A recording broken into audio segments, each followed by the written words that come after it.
Hello student, how are you? I hope आप सभी को ठीक होंगे। और आज के सेशन में हम लोग क्लास 10th का एक्सरसाइज 8.1 का क्वेश्चन नंबर 6 को देखेंगे। आप लोग अंत तक बने रहिए, जरूर समझ में आएगा। ठीक है, आइए हम लोग क्वेश्चन 6 को हम लोग सॉल्व करते हैं। ठीक है, तो क्वेश्चन 6 क्या है? तो यदि कोण ए और कोण बी न्यून कोण है। ठीक है, ए और बी न्यून कोण है। न्यून कोण उसको बोलते हैं जो 90 डिग्री से कम है। तो ये दे रखा है, ये हमें ख्याल रखना है।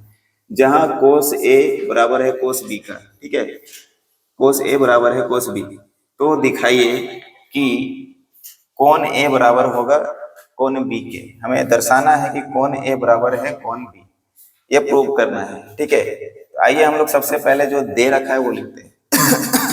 सॉरी, मेरा गला खराब है। दिया है, क्या दिया है? तो कोण ए और कोण बी न्यून कोण है। न्यून कोण है, न्यून कोण है मतलब 90 डिग्री से कम। ठीक है, चलिए हम लोग इस प्रकार से एक त्रिभुज बना लेते हैं। ये रहा त्रिभुज। ठीक है, हम लोग जानते हैं यहाँ पे 90 डिग्री होता है। चलिए, ए और बी को हमें इधर रखने की जरूरत है, ए और बी। क्यों? क्योंकि कंडीशन है ए और बी क्या है? न्यून कोण है। ठीक है, तो ए और बी को इधर रखना पड़ेगा। यहाँ पे नहीं रख सकते, ना ही ए को रख सकते हैं ना ही बी को रख सकते हैं। ठीक है ना, क्योंकि यहाँ 90 डिग्री दे रखा है और न्यून कोण जो होता है वो 90 डिग्री से कम होता है, इसीलिए हमें उधर रखना है। तो यहाँ क्या ले लेते हैं? सी ले लेते हैं। इस प्रकार से हमने ए बी सी क्या बना लिया? त्रिभुज बना लिया। ठीक है, आइए और दूसरा चीज क्या दे रखा है? तो कोस ए दे रखा है। तो कोस ए बराबर कोस बी दे रखा है। ठीक है ना, और हम लोग कोस थीटा बराबर क्या जानते हैं? कोस थीटा बराबर बी बटा एच जानते हैं। चूंकि लिख देते हैं, चूंकि कोस थीटा बराबर बी बटा एच। ठीक है ना, चलिए कोस ए, हम लोग एंगल ए को ढूंढेंगे। यहाँ पे ये रहा एंगल ए, और यहाँ से इस तरह से तीर बना लेना है।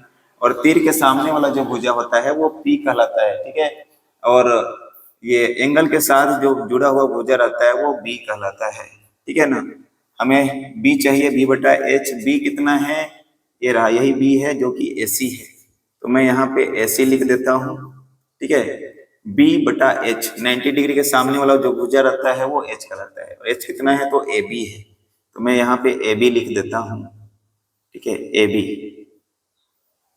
चलिए, कोस बी और बी यहाँ पे है, यहाँ से इस तरह से एरो बना लेना है।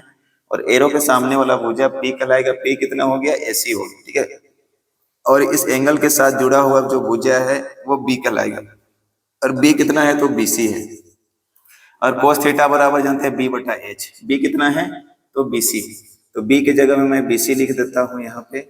और एच जो 90 डिग्री के जस्ट सामने वाला भुजा जो कि ए बी है, तो मैंने यहाँ पे ए बी लिख दिया। चलिए, ए बी से कट जाएगा तो ए सी बराबर क्या हो जाएगा? बी सी हो जाएगा। ठीक है ना, आइए इसको हम लोग फिगर में देखते हैं। ये रहा ए सी, ये भुजा। ठीक है, बराबर है बी सी। ये रहा बी सी इस भुजा के बराबर है। तो आपस में ये दोनों भुजा बराबर है। और हमने क्लास 9 में पढ़ रखा है कि अगर दो भुजा बराबर हो, ठीक है, तो उस भुजा के सामने वाला कोण, ठीक है, इस भुजा के सामने वाला कोण बराबर होता है। ठीक है ना, चलिए ए सी, ये रहा ए सी। ठीक है ना, ए सी के सामने कौन सा कोण दिख रहा है? बी। ठीक है ना, तो कोण बी दिख रहा है। ठीक है, ये बराबर होगा, या ऐसे करते हैं ए सी। ये रहा ए सी, ये भुजा, और इस भुजा के सामने क्या है? तो बी है। कोण बी लिख दिया मैंने। ठीक है, और दूसरा है बी सी। बी सी, ठीक है, बी सी ये भुजा, और इस भुजा के सामने कौन सा कोण होगा? तो कोण ए होगा। ठीक है ना, और यही हमें सिद्ध करना है। कोण ए बराबर कोण बी, हम लोग इसको उल्टा के लिख सकते हैं। कोण ए बराबर कोण बी। ठीक है ना, क्यों? क्योंकि या चूंकि बराबर